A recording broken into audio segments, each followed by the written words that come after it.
Hello, I'm Katie Elizabeth, and I'd like to welcome you to my blog, entitled On My Soapbox. I'm glad you joined me for the vlog today. There's a couple of things I want to talk about that have been in the headlines, and I think it's amazing that 1 week after our general election, these things have made the headlines so rapidly. Well, there's a lot of other things, but the two that I want to talk about are, one, they've already got an exploratory committee, or they're talking about exploratory committees being established because, of course, there won't be an incumbent.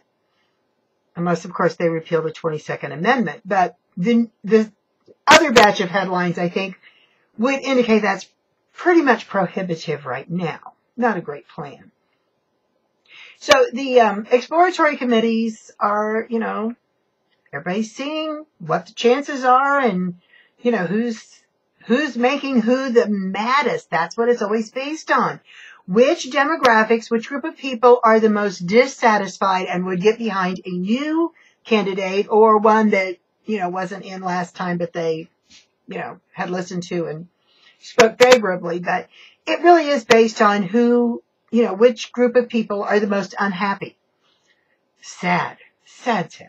The other thing is, in 1 week, which would give them some indication here, there are like 20-some states. Well, I haven't seen the headlines again. There may be more by now.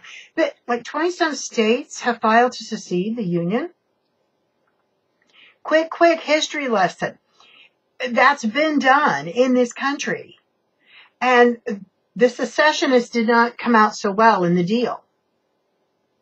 Just so you know, if they're not teaching that in school anymore, you might want to do a Google search. But anyway, history, I'm so sad that we keep learning from history is we don't learn from history. So check it out.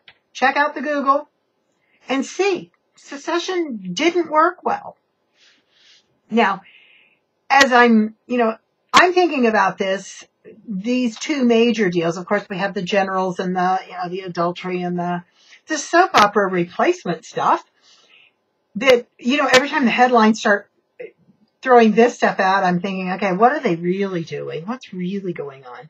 But then I am reminded, when you see all this stuff starting to happen, look up, your redemption draws nigh. And it's so easy to start looking all around because it's crazy.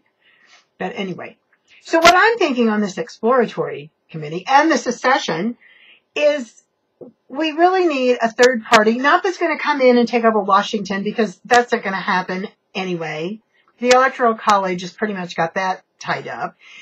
But have a third party, and I would really kind of like to get the ball rolling as the other 1%. And I do have to say, I don't plan to run, and I don't plan to endorse any candidates. What I'm saying is, let's organize a freedom party.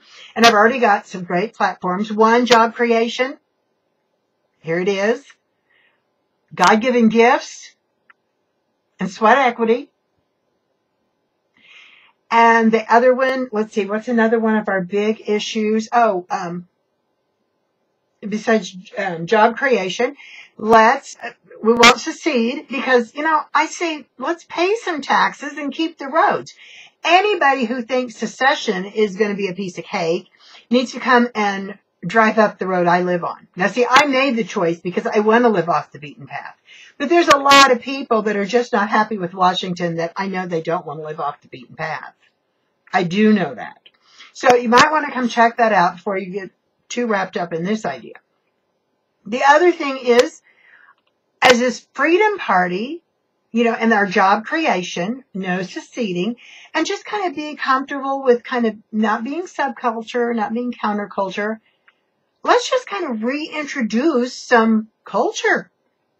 Whether it's art, whatever. Let's get back to being creative with our talents.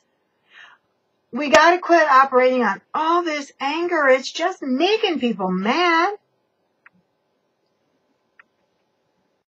I'm glad you joined me for this episode of On My Soapbox. This is Katie Elizabeth, and I approve this message.